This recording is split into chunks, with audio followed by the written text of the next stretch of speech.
Hi guys! So sa panahon ngayon ba, grabe challenging ang budgeting, no? Ay, that's adulting.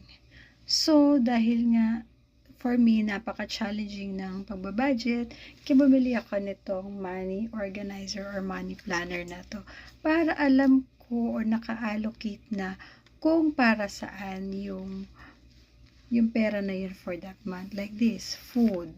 So, kung ilang weeks meron sa isang buwan, yan.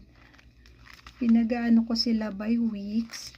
Tapos, hanggang week 5, kasi minsan may 50. Diba? Tapos, water, ayan. Mas maganda naka-allocate na siya. Tapos, dito ko nilalagay yung mga notes ko kung binawasan ko ba siya or dinagdagan ko ba siya. Diba? Or kulang ba? Like, yung may mga extra, dito ko siya nilalagay. So, ayun lang. Nabitin ako sa inserts na kasama nito. Kaya nagdagdag pa ako ng extra. O, diba? Kung gusto nyo rin ng mag-budget para sa 2026, ay simulan na natin yan. Get yours now. Yun lang.